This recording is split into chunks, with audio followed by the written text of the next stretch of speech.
दोस्तों, हम अक्सर स्नान को एक साधारण रोजमर्रा की गतिविधि मानते हैं। कई लोग इसे सिर्फ एक दिनचर्या का हिस्सा समझते हैं, जिसके कारण वे किसी भी समय स्नान कर लेते हैं या कभी-कभी इसे पूरी तरह छोड़ देते हैं। लेकिन क्या आप जानते हैं कि हमारे पवित्र शास्त्रों के अनुसार स्नान एक अत्यंत महत्वपूर्ण और शुद्धिकारी कर्म माना जाता है? वास्तव में, यह हमारे सभी प्राचीन ग्रंथों, जैसे कि पुराणों और शास्त्रों में एक विशेष स्थान रखता है।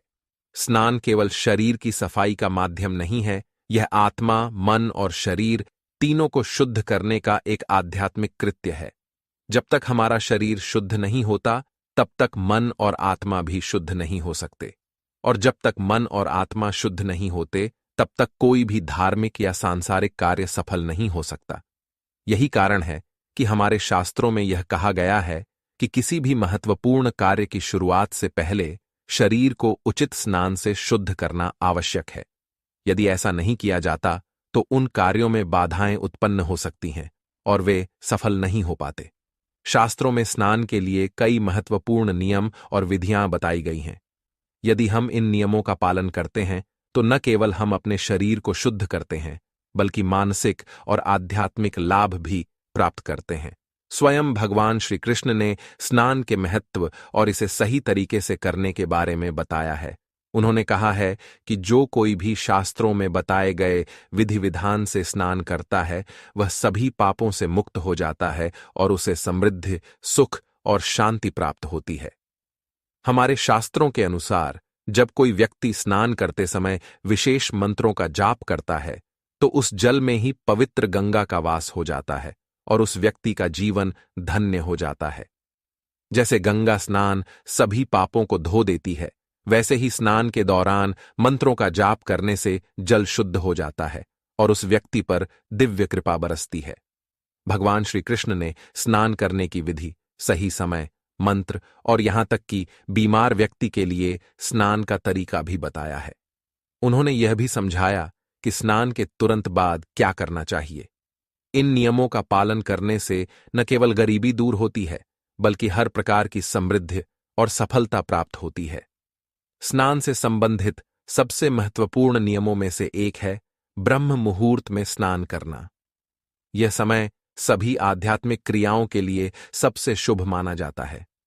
ब्रह्म मुहूर्त रात के अंतिम चरण में होता है, जो सूर्योदय से लगभग 1.5 से 2 घंटे पहले होता है। आमतौर पर यह समय सुबह 4 बजे से 5 बजे के बीच का होता है।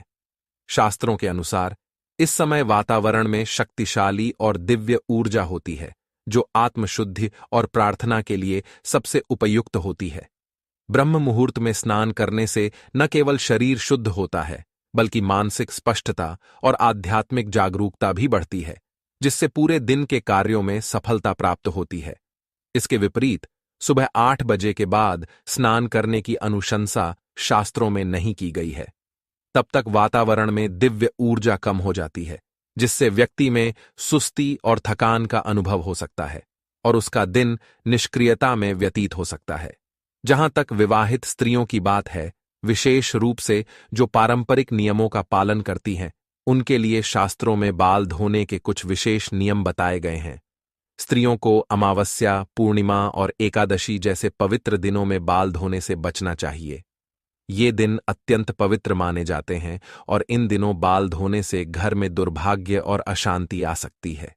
इसी प्रकार त्योहारों के दिन भी बाल धोने से बचना चाहिए और इसके बजाय एक दिन पहले बाल धो लेना उचित होता है। ज्योतिषीय दृष्टिकोण से देखा जाए तो अमावस्या, एकादशी और पूर्णिमा के दिन चंद्रमा अपनी चरम स्थिति या सबसे कमजोर स्थिति में होता है। इन दिनों बाल धोने से विशेष रूप से विवाहित स्त्रियों के लिए पारिवारिक जीवन में विघ्न उत्पन्न हो सकते हैं। सोमवार का दिन विवाहित स्त्रियों के लिए बाल धोने के लिए शुभ माना जाता है, लेकिन यदि कोई उपवास कर रही हो तो बाल धोने से बचना चाहिए। अगर किसी स्त्री का बच्चा सोमवार को जन्मा हो, तो उसे इस दिन बाल नहीं धोने चाहिए, क्योंकि यह उसके बच्चे के स्वास्थ्य पर बुरा असर डाल सकता है। मंगलवार को विवाहित स्त्रियों को बाल धोने से बचने की सख्त सलाह दी जाती है, क्योंकि यह दिन आर्थिक परेशानियों और वैवाहिक जीवन में तनाव का कारण बन सकता है। अगर किसी वजह से मंगलवार को बाल धोना जरूरी हो, तो बाल धोने से पहले आंवले का लेप लगाकर इसके नकारात्मक प्रभाव को कम किया जा सकता है। बुधवार को बाल धोना आमतौर पर शुभ माना जाता है, लेकिन जिन स्त्रियों के छोटे भाई होते हैं, उन्हें इस दिन बाल धोने से बचना चाहिए। ऐसा माना जाता है कि बुधवार को बाल धोने से छोटे भाइयों पर संकट आ सकता है। इससे बचने के लिए भगवान गणेश या वरुण देव की पूजा की जा सकती है। गुरुवार के दिन बाल धोने से बचना चाहिए, खासकर विवाहित स्त्रियों को। ऐसा माना जाता है कि गुरुवार को बाल धोने से घर में दरिद्रता आ सकती है और पति की आयु कम हो सकती है। यदि किसी कारणवश गुरुवार को बाल धोने की आवश्यकता हो, तो पानी में थोड़ी हल्दी या बेसन मिलाकर बाल धोने से नकारात्मक प्रभाव कम हो सकता है। शुक्रवार का दिन विवाहित स्त्रियों के लिए बाल धोने के लिए शुभ होता है। हालांकि जो स्त्रियां पुत्र प्राप्ति की कामना करती हैं या जिनके पहले से पुत्र हैं, उन्हें इस दिन बाल धोने से बचना चाहिए। यदि आवश्यक हो तो बाल धोने से पहले थोड़ा दही बालों में लगाकर धोने से नुकसान कम हो सकता है। शनिवार का दिन बाल धोने के लिए अत्यंत अशुभ माना जाता है, क्योंकि इस दिन भगवान शनि की विशेष महत्ता है। ऐसा माना जाता है कि शनिवार को बाल धोने से भगवान शनि का क्रोध आ सकता है, जिससे आर्थिक कठिनाइयां और पारिवारिक जीवन में समस्याएं उत्पन्न हो सकती हैं। यदि शनिवार को बाल धोना बहुत आवश्यक हो, तो बाल धोने से पहले दूध का उपयोग बालों पर करने से नकारात्मक प्रभाव को कम किया जा सकता है। इन नियमों के अलावा यह भी कहा जाता है कि शनिवार, मंगलवार और गुरुवार के दिन नाखून या बाल काटने से बचना चाहिए। हमारे शास्त्रों के अनुसार इन दिनों नाखून या बाल काटने से हमारे शरीर के चारों ओर मौजूद सूक्ष्म ऊर्जाओं में अवरोध उत्पन्न हो सकता है, जो हमारे स्वास्थ्य और मानसिक स्थिति को प्रभावित कर सकता है। साथ ही विवाहित स्त्रियों के लिए उनके मांग सिंदूर लगाने की जगह का विशेष महत्व है। इसे गंगा स्थल कहा जाता है, जो पवित्रता और सौभाग्य का प्रतीक है। इसलिए विवाहित स्त्रियों को सलाह दी जाती है कि जब वे अपनी दैनिक पूजा करें तो हमेशा अपनी मांग में सिंदूर धारण करें। पुरुषों को भी प्रतिदिन स्नान करने और बाल धोने के बाद ही धार्मिक कार्यों में संलग्न होना चाहिए।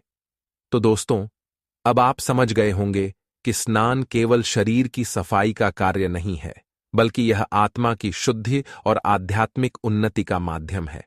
हमारे शास्त्रों में स्नान और व्यक्तिगत देखभाल को लेकर जो मार्गदर्शन दिया गया है, वह हमें न केवल शारीरिक बल्कि मानसिक और आत्मिक शुद्धता की ओर ले जाता है।